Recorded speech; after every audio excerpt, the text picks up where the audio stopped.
¿Por qué pasa esto de que se decreta el alzamiento de la medida cautelar de prisión preventiva? Se deja que la persona que estaba en prisión preventiva eh, ¿cierto? Salga de la cárcel, se vaya para la casa, y luego la corte, ¿cierto? Nuevamente dice tiene que entrar. El caso de Cati Barriga, que ha entrado, salido.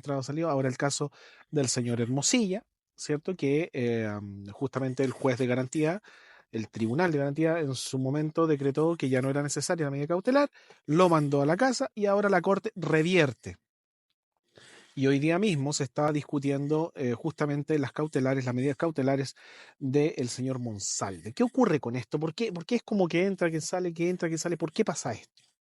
Bueno, en fácil, rápido, para que no sea una lata esto, la verdad es que hay que tener un contexto de un cambio de paradigma desde que inició la reforma procesal penal, donde pasamos de un sistema inquisitivo, donde una sola persona, que era el juez, también acusaba e investigaba, a un sistema donde se han dividido las funciones, donde hay un equilibrio, donde hay un órgano que es la Fiscalía, el Ministerio Público, el que va a investigar, eventualmente acusar, donde hay un adversario, ¿cierto? Que es la defensa, con el imputado, evidentemente, y también un tercero imparcial que sería el juez de garantía. En este sentido, ¿cierto? Cambia el paradigma a un sistema garantista, donde precisamente lo que se busca es dar una solución al conflicto penal de una manera distinta, donde la condena no sea la única salida. Dicho eso, están las medidas cautelares, aquellas que van a buscar garantizar el resultado del proceso, proteger a la víctima, etcétera. Lo que se engloba en un concepto que se llama necesidad de cautela. Entonces, la necesidad de cautela, ¿cuál sería en el caso, por ejemplo, de la señora Barriga? Bueno, ahí se dijo que ella, en razón de su cargo, cuando fue alcaldesa, ¿cierto? Podía tener injerencia en contactar a personas involucradas y de alguna manera intervenir, obstruir la justicia. Y uno de los fines del procedimiento es justamente que todas las pruebas, ¿cierto?, estén disponibles. Por lo tanto, en ese caso, era importante que la señora Barriga estuviera detenida. ¿Qué es la prisión preventiva?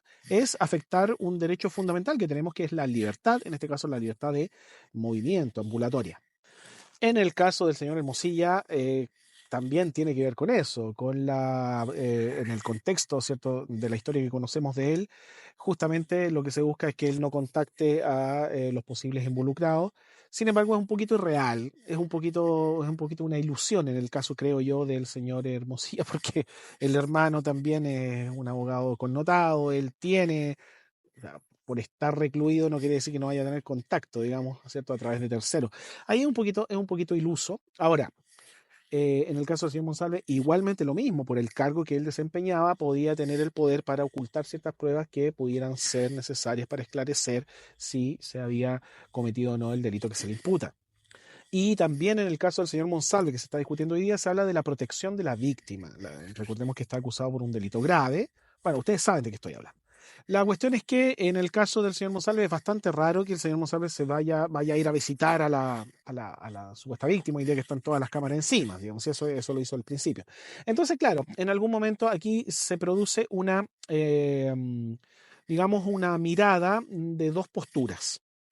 Una mirada desde la postura garantista de decir, bueno, las medidas cautelares son eso, cautelares, provisionales, que tienen que tener cierto estándar, tiene que cumplirse con ciertos requisitos, por lo tanto, si eso no está, ¿para qué voy a decretar una medida cautelar? Y de hecho hay varias. La más intensa es la prisión preventiva, por lo tanto, no es que el caballero vaya a quedar en el aire, sino que efectivamente aquí lo que ocurre es que la prisión preventiva debe estar muy bien justificada, dicen algunos, porque esto es un sistema garantista.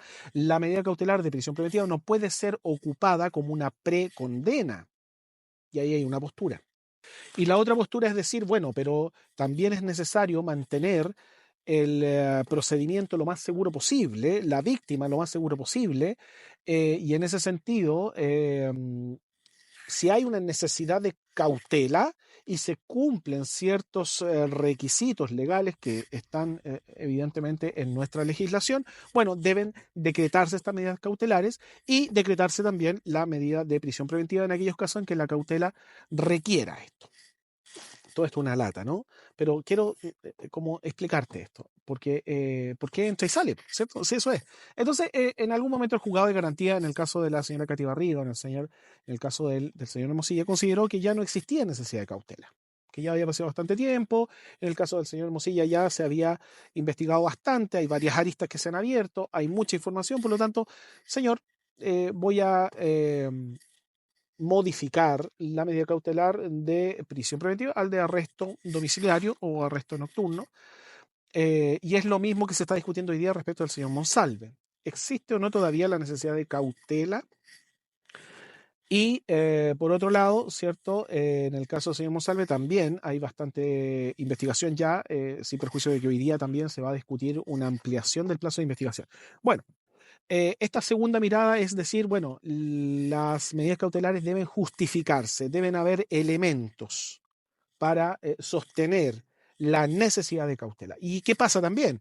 Que esto ya es un análisis más extra jurídico, y es que las cortes de apelaciones generalmente están integradas por jueces que fueron jueces de garantía o jueces orales.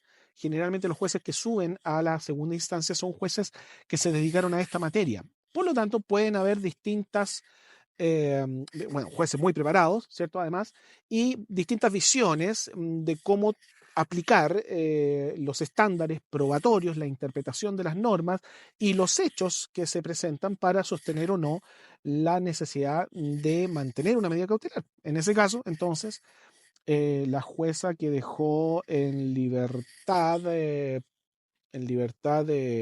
¿cierto? Provisional al señor Hermosilla, ¿cierto? Consideró que no era necesario seguir con esta medida cautelar tan intensa, y la Corte consideró que sí. ¿Ok?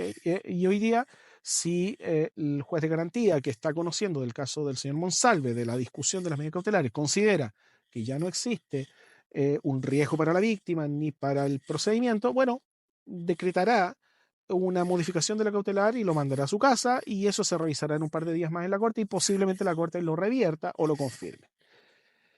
Eso es más o menos el juego, entre comillas, ¿cierto?, de este tipo de procedimientos y de medidas cautelares.